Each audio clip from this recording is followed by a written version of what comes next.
brutally honest. Ain't nothing but being brutally honest. Coming at you with another video.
What's up, everybody, ladies and gentlemen? Let's welcome my special guest. He's very familiar. We worked together in the past. It's been a long minute since I had this guy, but let's welcome Sheriff Joe Beggs, man. Ram Showcase. What's up, man? What up, dude? Thanks for having me, man. It has been quite a while, dude. This is fun. I know. It's been a long time, man. You know, the one thing I miss about you is we used to go at each other with the funny, friendly little jab, man. Those were the good days. Oh, yeah. We still got some in the chamber. Well, you're going to go. Hey, we're going to have some of that in the coming season.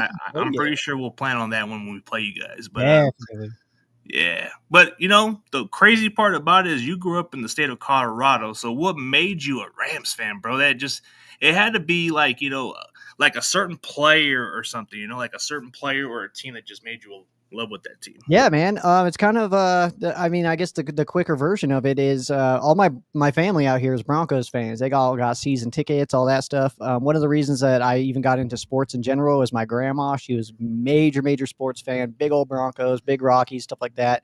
But a lot of my family was kind of like jerks as far as their fandom goes, man. They were all obnoxious and rude and stuff like that. I was like, I don't want to be one of them. And then, as actually the first football player I knew was Junior Seau. My dad's a big Chargers fan, so that was like the first name that I knew. And then after that was Marshall Faulk, and I was enthralled by watching Marshall Faulk play, man. Even with the Colts, it's just one of those where it's like every single play is like, oh, you didn't know what was going to happen, and he was going to pull out something that was absolutely insane. And that's kind of where it all started, man. When he went over to the Rams, that was obviously a pretty fun year. But yeah, that was the initial kickoff was watching Marshall Faulk play football. So it had to be the 99 Rams that were more convincing when you guys got Marshall Faulk that year, because he was one of the biggest pickups from you guys. You made that move when he became a free agent. Yeah, massive move. Yeah, it's kind of crazy to think that like there was a moment there where like Marvin Harrison and Peyton Manning had Marshall Faulk on their team too. Yeah. But obviously him coming over and playing with, you know, Warner, Bruce, Holt and all and that line and all those guys, obviously it worked out, man. It worked out year one. So that was fun. I mean, it worked out for the best. I mean, I don't blame you if you didn't want to follow the footstep of your family's team, because that's the same thing with my family. They're jerk Cowboy fans, and I wouldn't want to be in the same boat as them. That's redundant. It's one of those, you know, but it's all good, man. It's all good. But yeah, man, like, let's be nice to this one Bronco fan right here. Let's be nice to the guy. Hey, what up, Colorado? I'm out here in Colorado Springs, man. That's where I'm born and raised, is right here in Colorado Springs. For sure, man. But, you know, last year, you know, the Rams, you know, they made big steps going into last year. They made a deep run in the playoffs, but, you know, Philadelphia Eagles just happened to be the better team. But last year's draft, I saw how good your guys' foundation was. You guys built that defensive line. Life after Aaron Donald had to be a challenge, right?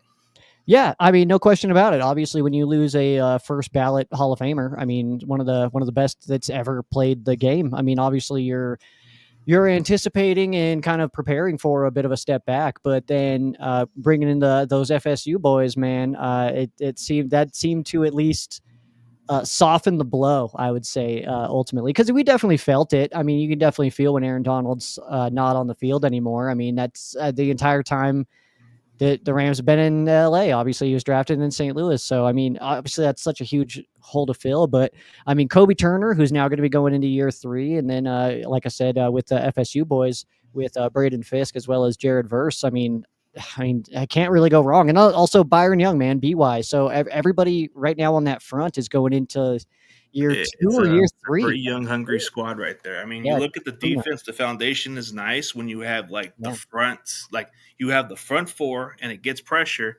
The only question I have with the Rams is mostly the linebacker spot, but I think maybe you might have got a steal with Chris Paul Jr., man. I was pounding the table for this guy. Dude, Pooh Paul, man, that's a name to get excited about for sure. I would say that he's coming in pretty raw. I mean, when you come in as a 5th-round pick linebacker, I don't know what the expectations should be up front, but yeah, man, Pooh Paul coming in, I think he's got that fire. He's got that play style that I think just fits in with what the Rams are doing right now on defense, and I think that you see that echoed with guys like Jared Verse and just his style. Rams are coming in with a defense that's got an attitude, man. They want to hurt your feelings a little bit, so it's fun.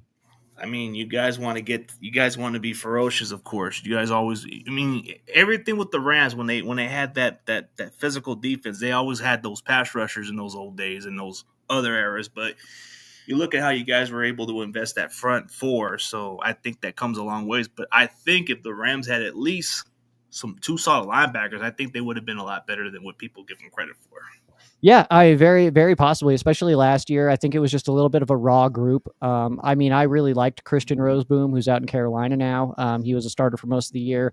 But I think going into this year, man, like you had mentioned, Pooh Paul, Troy Reeder is back. He's not a fan favorite, but he's experienced on the team, so that's a good thing. And I think an underrated addition that I don't even think Rams fans are giving credit to is the addition of linebacker Nate Landman in the middle. I think that's actually a really decent pickup. Yeah. I mean, I think when you look at the part of their defense, it's more like you guys just have linebacker issues. I think secondary is kind of like, you have your talent here and there, but really it's a hit and miss between them. But I think your front four makes up for that. Yeah, absolutely. When you can get after the quarterback and he doesn't have a lot of time, that makes your secondary look a lot better than it may be on paper. So yeah. But speaking of these rumors, man, there was some talks that Ramsey could have came back to the Rams, man. Were you kind of pounding the table for that? Yeah, I absolutely wanted it to happen. Jalen Ramsey's, one of the premier players in the NFL. So I think that he would have made the Rams a better team the second he showed back up. But I also was saying, I talked about it kind of like ad nauseum on Ram Showcase, was our Super Bowl contention hopes. It didn't hinge on Ramsey. So we're a really good team with or without Ramsey. It obviously, I think, would have made us better.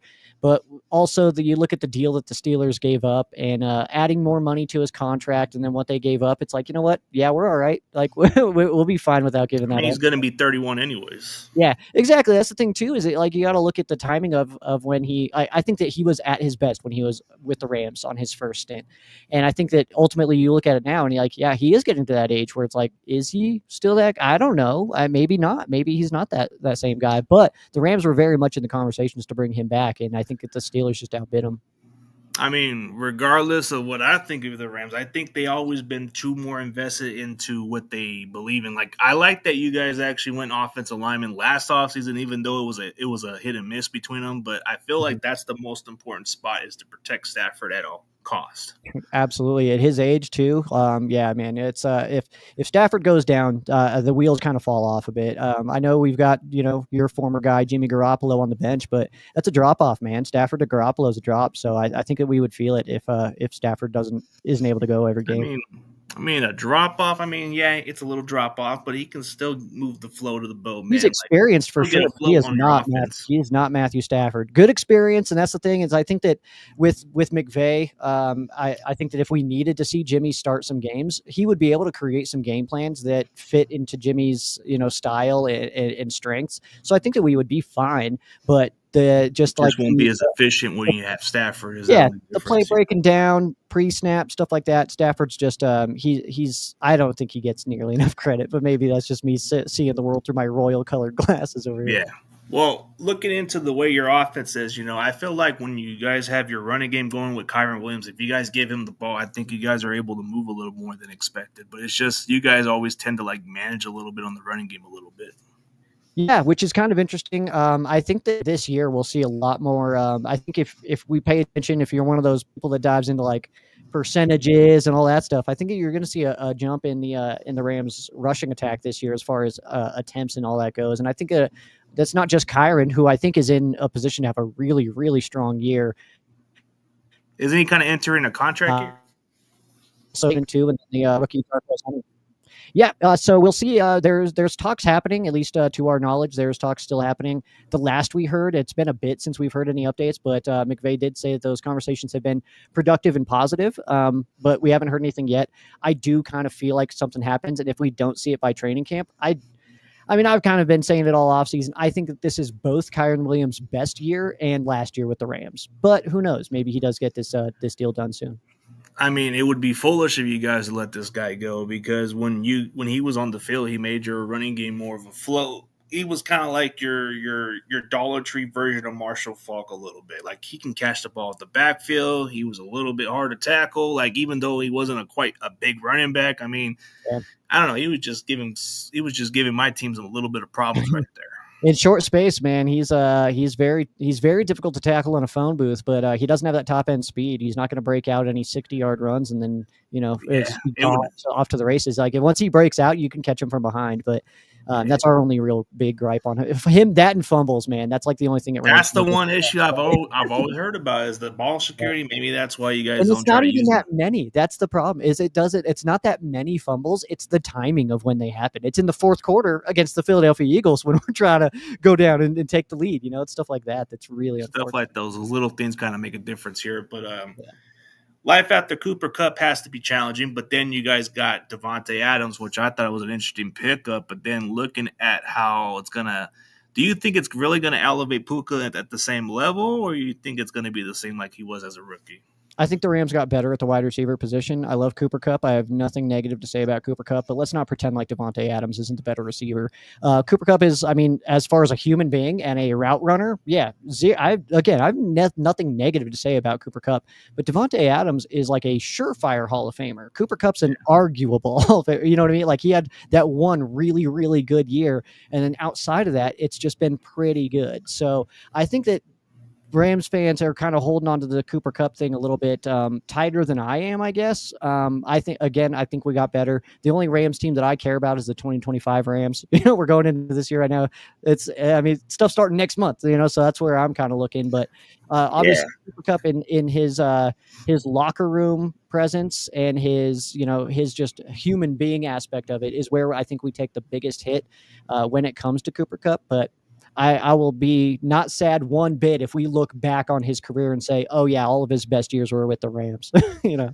I mean, Cooper Kupp got to be the MVP of the Super Bowl. He had one of the best seasons that you can talk about in 2021, so it can never be taken away from his success. I mean, but it's got to be bummer that he has to play in Seattle, man. That's got to be twice a year with this guy. It does suck from our perspective, man, but you got to look at him. He's from Washington. He grew up a Seahawks fan. He shaved that beard. We got to go do – yeah, he looks like a dork now with that hair and stuff. But, he looks like a surfer now. He went from that Jake Paul look into that surfer look. Yeah, man. But he went to he grew up a fan there and stuff like that. He won a Super Bowl, got, Offensive Player of the Year, Triple Crown, Super Bowl MVP, and now he gets to go home and play for his home team. I ain't mad at him, man. That's fine. Go kill it out there. And not against us, but go kill it. It's got to be one of those dreams come true for some players. They get to outlive the dream and, get a Super Bowl with a team, but then go to the home team is something that you can't take away. And he'll live in Washington. Him and his wife, Anna, will live in Washington for the rest of their lives, man. They loved it out there. So,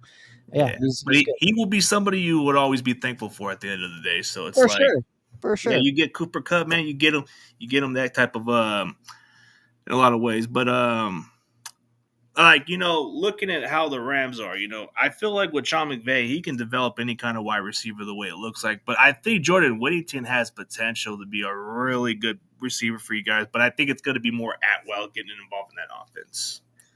I tend to agree with you, man. I think the 2-2 train, I think he's in a good spot to have a good year this season, but it's a 1-year deal, fully guaranteed. So, I mean, whatever happens, happens. I do feel like this is his last year with the Rams. But just based on that, but also, yeah, you mentioned Jordan Whittington, who I think is play style wise, he fits absolutely perfectly into the Sean McVay offense, and I think that's why the Rams took him. I mean, obviously, he's a solid possession receiver. Like even in that year's draft, Texas had 3 receivers that were pretty damn good in that offense. Yeah, absolutely. Yeah, and Jordan Whittington coming second year out of Texas, man. He's one of those guys that we're all kind of keeping our eyes on as we kind of get into the beginning portions of the season to see how the Rams are using him, how many reps he's getting. But again, I mean, the people that he's behind, I mean, you look at Puka and Devontae alone, and yeah, those are the guys. So whenever Whittington can get in there, really interested to see what he can pull off when it's live action for sure. Yeah, that's going to definitely be more of a. I mean, the more I see Whittington play, I see more of a little bit of Jawan Jennings because he's not the fastest. He's more of a possession kind of guy. He kind of seems to do blocking also himself. Oh yeah, he's got that style in him, man. That he'll come down and fill a gap on a run play for sure, man. That's what you need to do. That as a Rams wide receiver, though. Those are the rules. Yeah, that's the kind of style that you guys like to bring, also. So it's kind of similar how you and Kyle Shanahan and Sean McVay, they like to bring those kind of guys at the end of the day. But looking at your tight end group, I feel like it's going to be something promising. You guys just drafted the tight end from Oregon that I was a little bit high on, and I think that would actually help Tyler Higbee on his game a little bit better. Yeah, man. Terrence Ferguson is he's in a position, I think, I mean, to kind of, I don't think it'll be one of those where Ferguson comes in for Higbee right away and just like steals the starting job. I think it'll be kind of a slowly handed over thing. Like I think Higbee's going to start his snap percentages up here, then Ferguson down here, and then as the season goes on, I think they'll even out. And then I think Ferguson can eventually kind of go above that. But it depends on how he plays in the offense, how he's doing on those screens. We do this weird little tight end screen where all the action goes to the outside, and then the pass actually goes more inside to Tyler Higbee. So how he kind of handles that kind of stuff, if he can break 1 or 2 tackles after catching each ball, then he's gonna be A-okay, man. Oh, yeah. There's a good question right here by Where Hiding. A question I never think about. But, think of how the Rams special teams is. I think it's something that you guys don't get much credit for at times. Dude, Ethan Evans is going to hit the ISS out of the sky one day, man. That guy's absurd, bro. Our punter could beat up your punter for sure. But my punter could beat up any punter in the NFL, man. I stand by that. And then Cardion Wayne, Josh Cardi also, the kicker. I think he's absolutely incredible. I think he's done such an awesome job. It's a spot that the Rams kind of have some issues with over the last few years. Like we find a guy and that's our dude, and then it kind of something happens and we kind of filter through a few, but Cardi came in and is doing really awesome. Ethan Evans, like I mentioned. Alex Ward, our long snapper, you never hear from him. That's exactly what you want, which is good news. And then the returner spot is actually one that we don't actually know who that's really going to be. Is it going to be Xavier Smith? Is it going to be Britton Covey, who the Rams brought in from Philadelphia? Jordan Whittington has done some returns as well. So, I mean, overall, how I feel about the special teams is positive. How much positive? I don't know yet. It really can't be any worse than what you have. I mean, it's got to be better, like you said. Yeah, and it really just depends on those returners and what that kind of happens. Like because we haven't had explosive returns for a long time. I mean, that has just been a thing that the Rams have not been able to house a lot of kicks or anything like that. I think Pharaoh Cooper is our last kickoff return for a touchdown. Then I think it would be Brandon Powell for a punt, maybe. So it's been a bit, man. But I love our kickers. Ethan Evans and Josh Cardi, I think, are top tier feet in the NFL, man. Those guys could boot it for sure. Oh yeah. Well, I guess where you're hiding is I guess he's talking about this player that you guys signed. I guess Britton Covey, man, Britton Covey. So really, really electric returner, man. I don't think that's another name, just like Nate Landman, that I don't even think Rams fans are talking about enough. I think everybody's pretty locked in on Xavier Smith or Jordan Whittington being the return guy.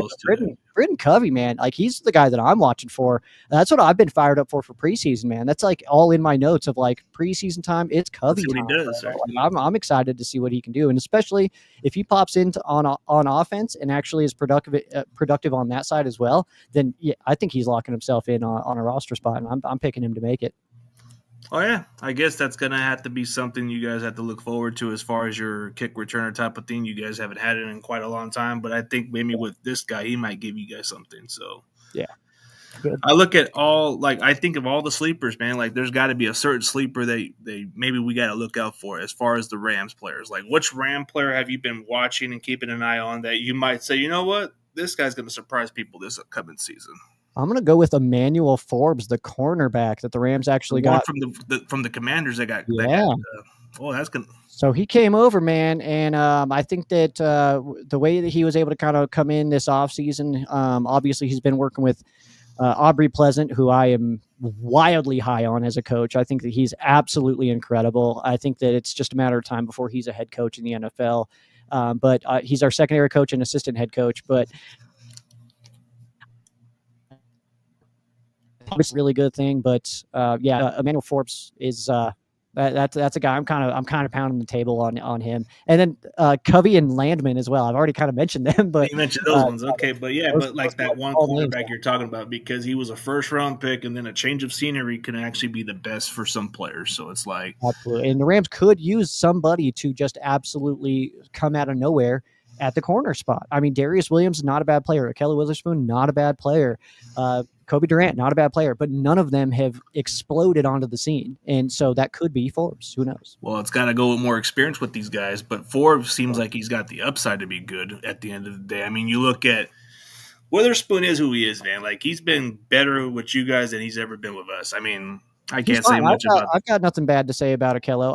I mean, I wanted Ramsey because I like Akello a lot as a 3. I don't love him as a 2. I like him as a 2, but if Ramsey came in and bumped everybody down one slot, I felt really, really good about it. But D. Will is the 1 that doesn't make me nervous, but I feel like we can get better. Akello is the 2 that doesn't make me nervous, but I feel like we can get better.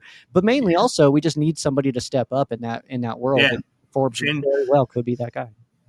You'd be surprised on how some players benefit with change of scenery. It's not like they didn't fit on certain teams and all that stuff. So it's like you get to wait and see what happens. But like, I guess you guys were so close of getting to the conference championship, but all you had to do was beat Philadelphia. I mean, if it wasn't for that sack fumble by Stafford, man, I guess you guys were like 14 yards away from winning that game.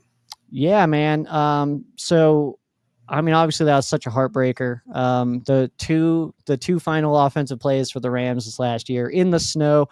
I mean, and I think ultimately I look at that game and like I just look at it like a team that I'm proud of, man. That was a hell of a fight there, man. Like, did I want to win? Did I think we should have won? Yeah, but whatever. We didn't, But that's actually that went into one of the Rams off-season moves, which was bringing back Coleman Shelton, who was our center for a while.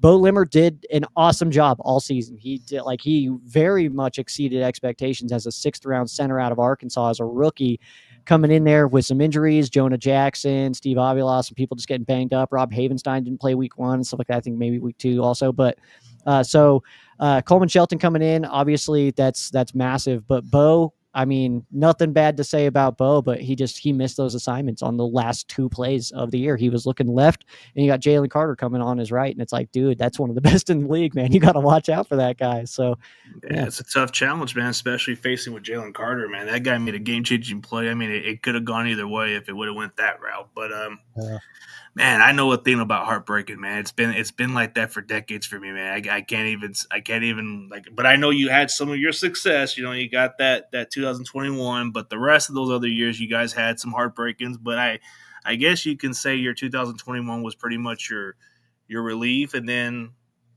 up and down a little here and there, but yeah, no complaints here, man. I've seen the Rams win a Super Bowl as an adult. I'm good for years, man. Like, yeah, I want to win it every year, and I would love to do it again this year. And it seems like we were at least in a position to try. But I'm fine, man. I got to see it. Like I said, my dad's a Chargers fan. He's never got to see his team win it. So it's got to be a bummer not to see a Super Bowl for a Charger. I mean, as much as if I had to choose between Chargers or Raiders, I probably would choose Chargers because I can't stand the Raiders because their fans are like the most annoying fan base. But pretty obnoxious. Charger fans are pretty chill. I mean, there's not that many of them. I feel like I don't know a lot, but yeah, my dad's one of them, and he's cool. So I mean, you said you didn't know a lot of them, but your dad's one of them, so he's got to be cool. I mean, absolutely, man. I guess you guys are like 2 LA fan base now. Which is crazy because it was San Diego and St. Louis for so many years. Now we're roommates. So that's cool. Yeah, there was a time like that. And then especially Junior Seau, he was like one of my favorite players too, like as a non-football player size, like from another team. Like you had, like if I had to name a bunch of non-Niner players that I liked back then, it would be Tony Gonzalez as one of them, even though I can't stand Kansas City no more. Yeah. My favorites.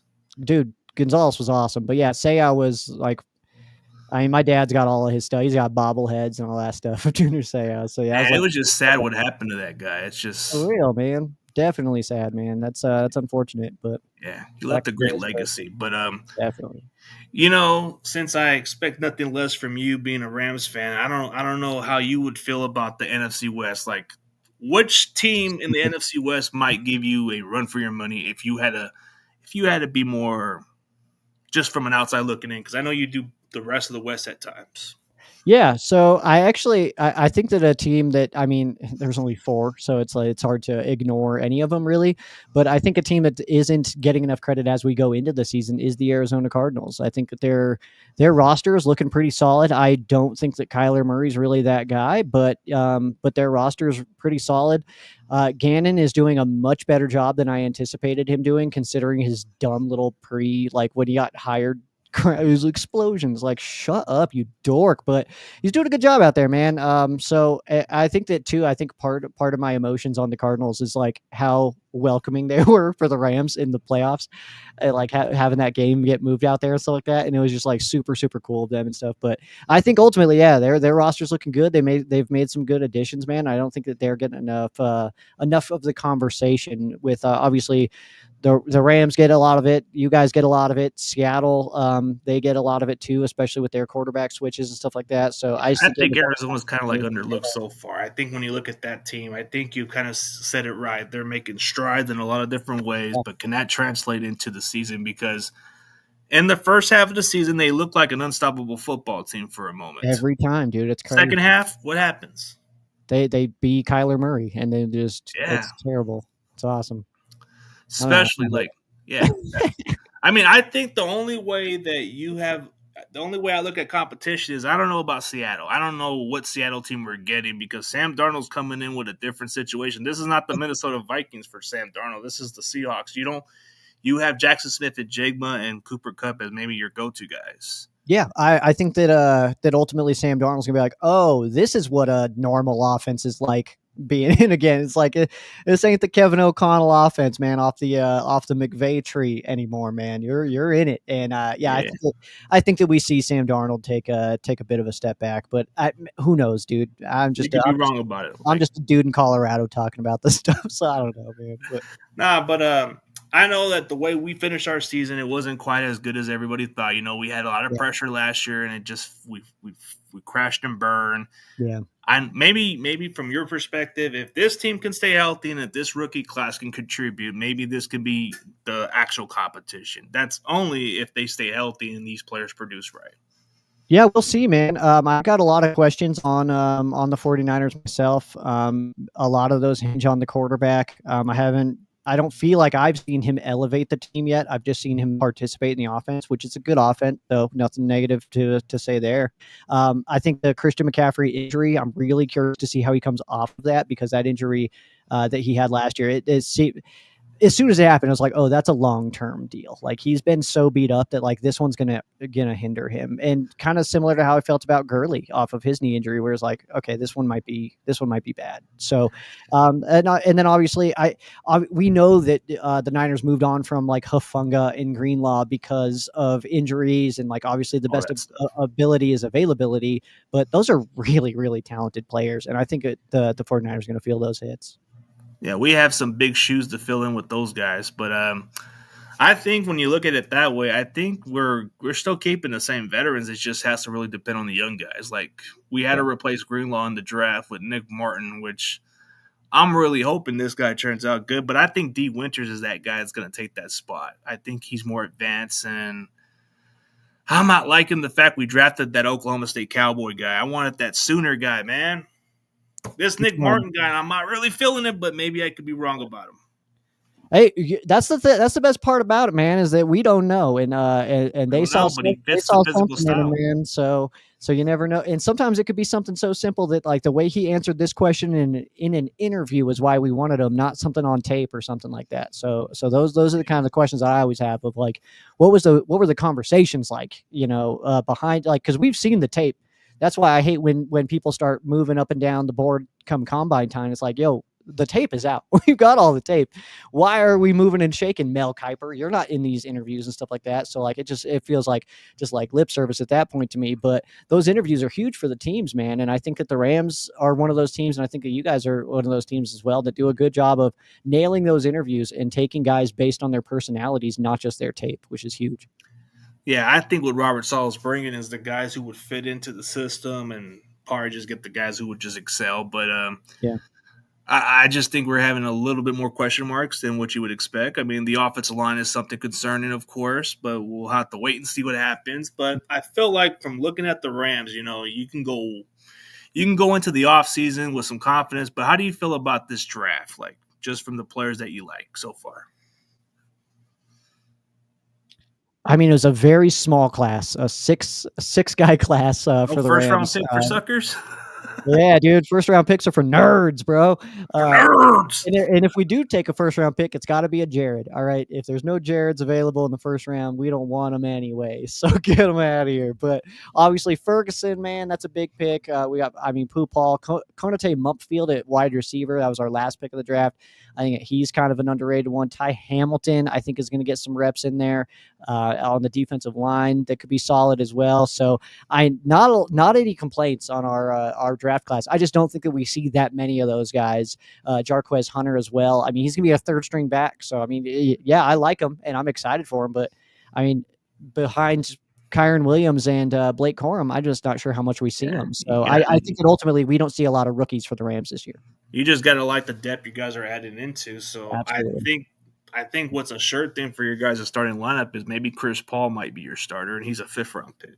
It's very possible, man. I'm going to guess that Landman and Spates are our starters, but I think that Chris Paul could definitely slip in there on some snaps. Yeah, I would be the only one I can think of as a sure starter because he did draft that one guy from Michigan, which he can be your rotation from the looks of it. Yeah, absolutely, man. So yeah, that's I don't know if I would say Chris Paul is going to start if at all this year. I think Landman, he's my underrated green dot that I think he could get that play calling duties. And then Omar Spates, undrafted 2nd-year guy. I mean, he showed some really, really good strides last year. So depending on how his offseason went and what he comes into year 2 looking like, I think he might be a 4th, man. That kid's good. Yeah, sometimes you get one of those guys who comes in undrafted and has more to prove. Like, you guys haven't had an undrafted gym like that since Landon Fletcher was when he came with the 99 Rams. Yeah, so at least with the linebacker spot, we had some undrafted guys last year that made some pretty solid impacts on the roster. Jalen McCullough was one of them. Came in with 4 picks as a rookie. Got to see his pick in person against Green Bay. That pick 6 against Jordan Love. Jordan Love's first pick 6 was to Jalen McCullough. Man, it was sick in person, man. SoFi lit up. That was fun.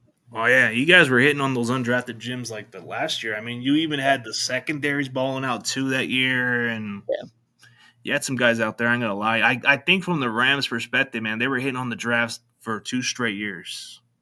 Yeah, man, there's not been a bad class in a bit. We have to kind of go back a ways to kind of look at like bad classes. Even then, it kind of seems like there's classes where it's like, okay, well that guy didn't work out with us, but he went over here and is doing okay, and like stuff like that. You know what I mean? Or we missed out on a guy, but then like we trade for somebody, and then he comes in and it's like, we probably wanted that guy in that class, whatever. But you know, it kind of works out. But yeah, that's the McVay and Les Snead combo has been very kind to us via the draft. I mean, it's been more of a good foundation the way you guys are building it. So it's like Jared Verse was your defensive rookie of the year. You know, it's like he was your 1st round pick, even though you said 1st round picks are for suckers, man. Only if they're a Jared, man. If they're Jared, they're cool. Oh, come on, man. But in all, you're right about it because that was the last one you actually got a 1st round was Jared Goff, actually. So dude. Then there's another argument, man. I felt like Braden Fish should have got that, honestly, because he was more dominant too than Verse. Numbers wise, he was more dominant on like eyeball test. Jared Verse was absolutely destroying souls out there. So, I mean, he missed out on a lot of numbers because of how fast he would blow somebody up. Like there's one play, I want to say it was against Arizona. I'm just picturing the quarterback running out and it was number 1. So in my head, it's Kyler, but there was one where it's like, he lit up the left tackle so bad that I mean, dude's airborne, and the quarterback's watching this happen. So the entire time that he's fighting through this, the running back's bailing, and he's out of the pocket by the time that Jared Verse actually passed that guy. So he's just got to rein that kind of stuff in, because there were so many plays where it was like, okay, he blew it up, but they saw it and got out of it. So as long as he can control that chaos, Aaron Donald talks about that all the time, the controlled chaos. So if there's like, you control that chaos yourself, you dictate where that running back or that quarterback wants to go with the ball, and then you can kind of guide it that way. So blow this guy up, but throw him this way so that the quarterback comes this way, and then you can get him, like stuff like that, which is like what Aaron Donald used to do, which obviously those guys working out this offseason, I don't think is going to be a bad thing for Jared versus getting some training regimen from him was not a bad idea. I mean, you're getting some good routines out of it. But like you said, that one play against the Eagles, I think he's the one that actually pushed that Eagles offensive lineman to the ground. I think it was the big dude, right? Yeah, he threw Mailata. Yeah, Mailata. There you go.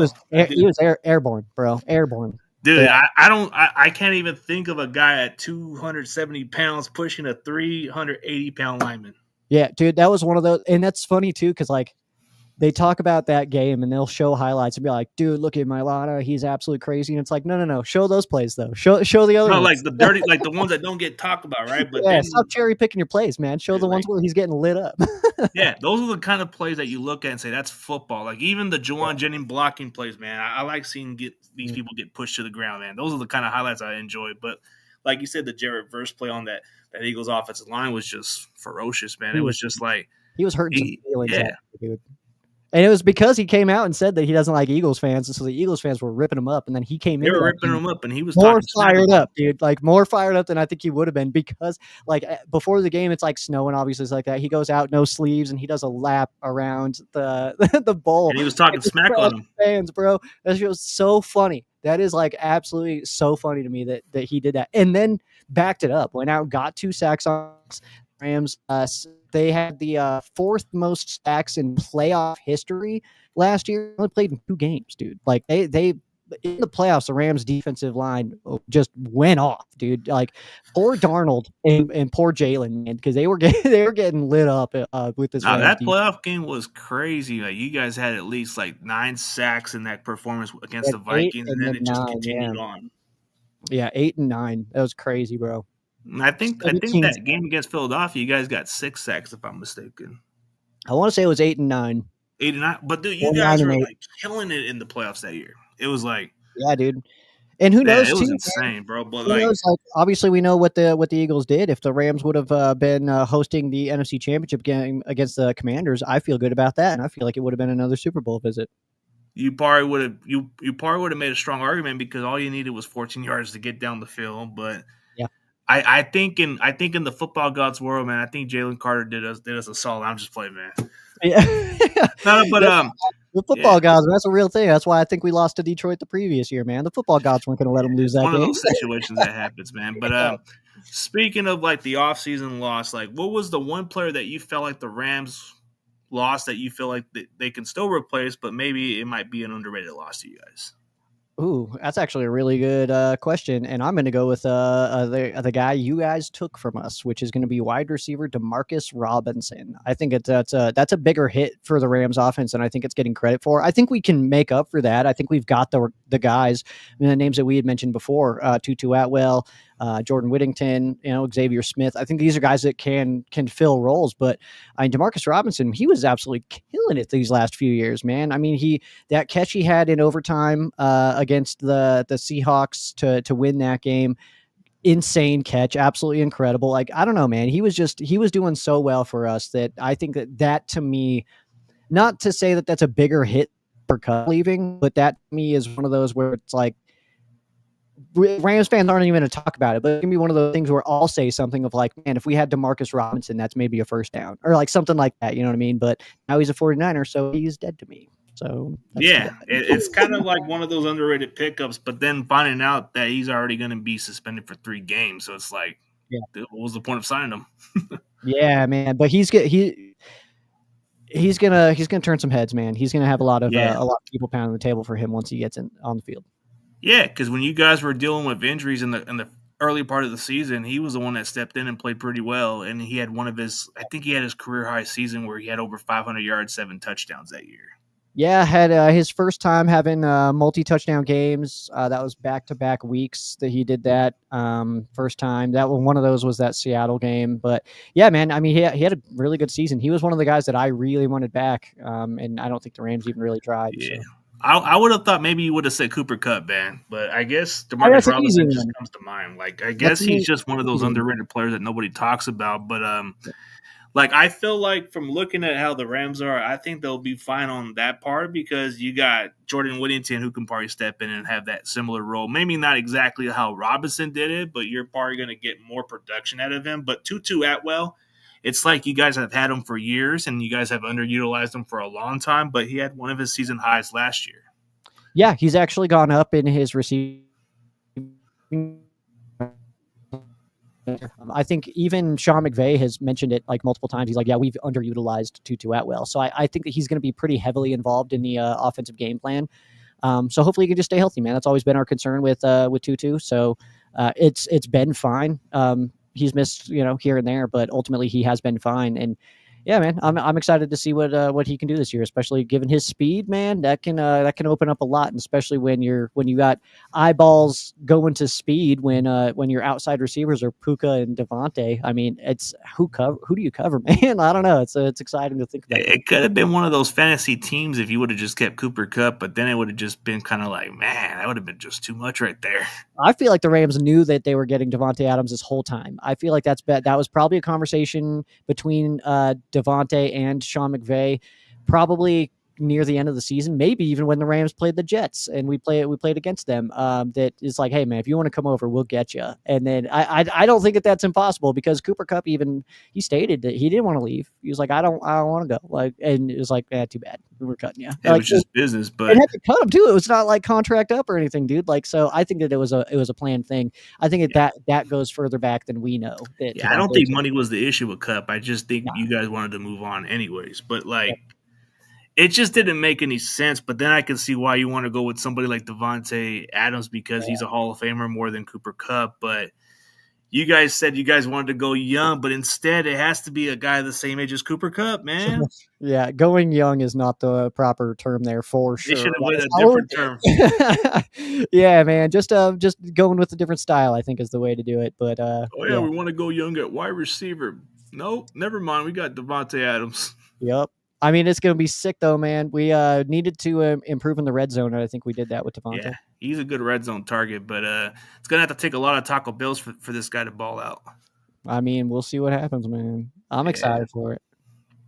I'm excited for this upcoming season. There's no excuses for this team. If we can stay healthy, maybe we can make a run for the money. But I just think the Rams are clearly like the top team for right now because you guys have the talent. So you guys got more of the guys with the continuity. So I think that's what's going to be what determines the division. I think Rams, if they stay healthy, if Stafford stays healthy, if this offense clicks in just fine, if the defense plays consistently, I can see why not, But if San Francisco can get in back to what they used to be, then maybe there's a run for your money. But then Seattle, they have a long ways. Arizona can be your sleeper, like you said.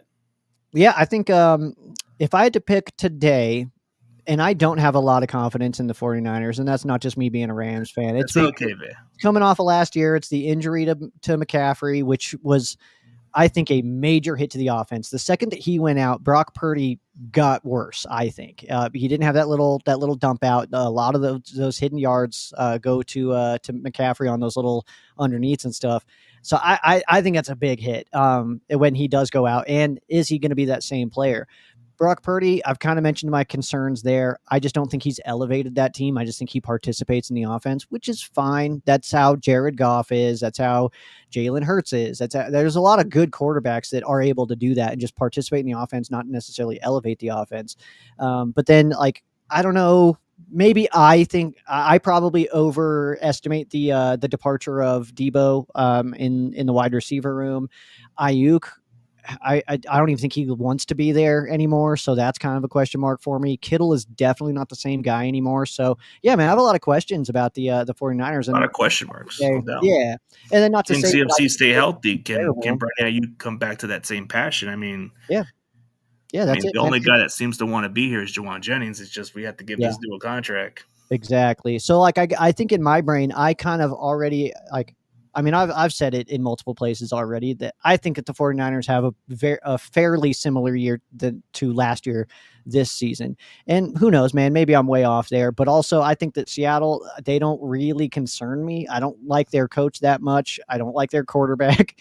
They've I mean Cooper Cup obviously and JSN, those are good receivers, but how much depth do they really have on that team? I'm not really sure. Arizona is a team that I do think could get, like, I think that the Rams are the best team in the NFC West. I don't think that that's absurd to say. If we No, just it's a state of facts of what you're yeah, saying because they proved it last year. yeah, and then I think that that Arizona can realistically slip into the 2 spot, and then I think that it could be between the Seahawks and 49ers for third place. We'll see about it, man. We never know, man. But like these off-season talks, we can just talk and see what happens. But like That's the best part. It's July, dude. Whatever it's we still say now, interesting. it's like Commanders going yeah. into the playoffs that year. Could it be possibly the Chicago Bears being that good? I don't I don't know. know. I went in last year. I was hammering it last year, man.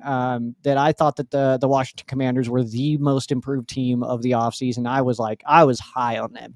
Bobby Wagner, Austin Eckler, you bring in a decent coach, you get in Jaden Daniels, stuff like that. I was like, yo, man, the Commanders are actually they're They underrated. could be Kind of, scary good and surprise look, people. Yeah, yeah, but and then so them going to how far they didn't surprise me. The team that I'm looking at this year, and a lot of people like to laugh at me when I say this one, but a team that I think takes the biggest jump this year is actually not in the NFC at all, which is the Jacksonville Jaguars. I think they made some ooh, really good moves. that wouldn't be a shocker because that division's pretty weak. And Yeah, they made some good moves too, man. yeah, but if I had to choose a sleeper that I've been pretty high on this offseason, it would have to be the Chicago Bears. I feel like the offensive line they prioritize it. I think Jalen or Caleb Williams is going to elevate. I think you're going to see the receivers step up their game. I feel like Ben Johnson's going to bring a similar culture to what happened with the Lions. We'll see, man. And that's kind of my concern with the Bears, and that's why I wouldn't pick them as that division. Not that I think that the Vikings are going to do what they did last year. I think that they take a pretty step back, but Can JJ McCarthy do something similar to Darnold? That's what I'm kind of looking at. Probably not. I'm going to go Probably ahead and not. But McCarthy can the Packers take a step up, or is it going to be a step down? That's I don't know. Packers, I think, are the most I don't know. They're the most normal run team in the world, and they have they've gotten lucky with having some really good weapons and good quarterbacks and stuff. But I think they're one of those teams. They're to me a 9-8 squad, and then Detroit too. Obviously, they're still a really good team. I don't think they're a Super Bowl contender, but they are they're still a playoff team. They're probably the best team in that division. And hey, you get to the playoffs, and everybody's a Super Bowl contender. Just make it to the dance, dude. So yeah. And I think the one team that I get the idea is who's overhyped is the Dolphins, bro. I don't get the hype on the Dolphins. Yeah, they're falling apart right now. There's 2 teams actually that I think that take the biggest jumps from the 24 season, and they're both AFC teams. It's the Jacksonville Jaguars, like I had already mentioned, and I also think that the New England Patriots. I think they had a really strong offseason. So those are one of the ones to look at. So I guess if I had to go by one of those teams to go worst to first, this may sound crazy, but I'm going to say this one might go worst to first. We'll see.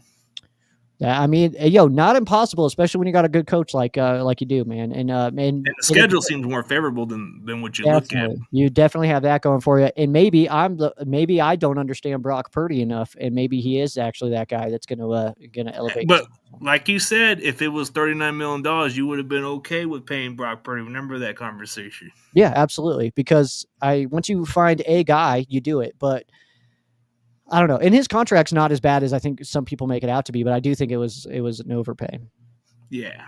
And I think if we had to go worst to first, it wouldn't be a shocker with the Jaguars. I think Jaguars, as long as they can get, because they got the best freaking football player in the draft. Yeah, absolutely they did. No doubt about it, man. Yeah, and speaking of, top of the draft, I think that we'll see Tennessee make a lot of strides. I don't think that they're going to be like a team that turns it around, but we'll see the image. You know what I mean? Like we'll see. It's like, okay, I get what they're doing. They're not there yet, but they're making progress, kind of thing. Like I like their quarterback and stuff like that. But I think that they didn't. One off season was not enough for them to turn that bad boy around. So. Yeah.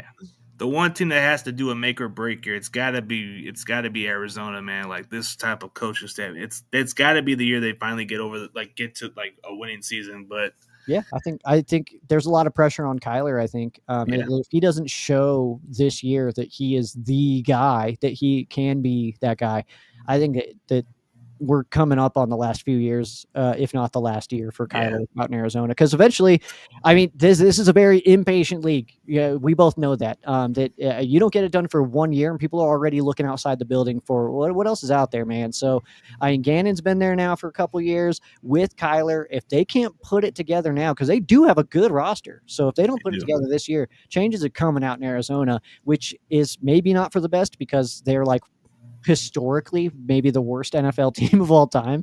So it's like once you start getting something right, just hammer that and keep going right. But I think there's pressure on Kyler, I would say, to I really think the pressure's on him and the coach also. So it's like they got to produce, and I feel like that's what's going to happen with some teams like that. But like I was even going to say the same thing about the Cardinals, man. I think that's a team that can make strides and surprise people this year too.